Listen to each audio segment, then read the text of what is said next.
প্রিয় ভাই এবং বোনেরা, তোমাদের সকলের উপর ঈশ্বরের আশীর্বাদ ও শান্তি বর্ষিত হোক। প্রিয় ভাই এবং বোনেরা, আজ আমি তোমাদের মাঝে সুন্দর সুন্দর বাইবেলের বাণী নিয়ে এসেছি। যে বাণীগুলো শুনলে তোমাদের হৃদয় ও মন ঈশ্বরের আনন্দে ভরে উঠবে। একজন খ্রিস্ট বিশ্বাসী হিসেবে নিজেকে পরিচয় দিতে খ্রিস্টীয় নৈতিকতা ও পবিত্র বাইবেলের পবিত্র বাক্য ধারণ করা আমাদের অত্যন্ত আবশ্যক। তাই চলো আর দেরি না করে পবিত্র বাইবেলের সেই সুন্দর সুন্দর বাক্য আমরা শুনি এবং গভীরভাবে ধ্যান করার চেষ্টা করি। ভয় করো না, কারণ আমি তোমার সাথেই আছি। হতাশ হইও না, কারণ আমি তোমার ঈশ্বর। আমি তোমাকে শক্তিশালী করব। হ্যাঁ, আমি তোমাকে সাহায্য করব। আমি আমার ধার্মিকতার ডান হাত দিয়ে তোমাকে ধরে রাখব। ক্লান্ত আর ভারাক্রান্ত সবাই আমার কাছে এসো, আমি তোমাদের বিশ্রাম দেব। আমার জোয়ার সহজ, আমার ভার হালকা, আমার মধ্যে তোমরা শান্তি পাবে। আমি তোমার রাখাল, তোমার কিছুতেই অভাব হবে না। সবুজ ঘাসে তোমাকে শুয়ে রাখব। আমি দরজা, যদি কেউ আমার মধ্য দিয়ে প্রবেশ করে তবে সে পরিত্রাণ পাবে। তোমার চোখে অশ্রু এলে জেনে রেখো, আমি সেই অশ্রু গুনছি। তোমার ব্যথা আমি দেখি, তোমার কান্না আমি শুনি। আমি পৃথিবীর আলো, যে আমাকে অনুসরণ করে সে কখনো অন্ধকারে হাঁটবে না, সে জীবনের আলো পাবে।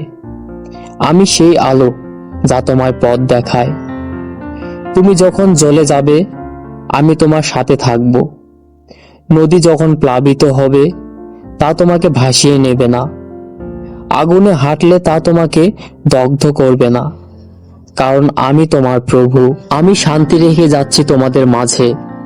যে শান্তি আমি তোমাদের দেই, তা পৃথিবী তোমাদের দিতে পারবে না। তোমাদের হৃদয় যেন অশান্ত না হয়। ভয় না করে, আমি সর্বদা তোমাদের সাথে আছি। তুমি যদি বিশ্বাস রাখো, তাহলে অসম্ভব সম্ভব হবে।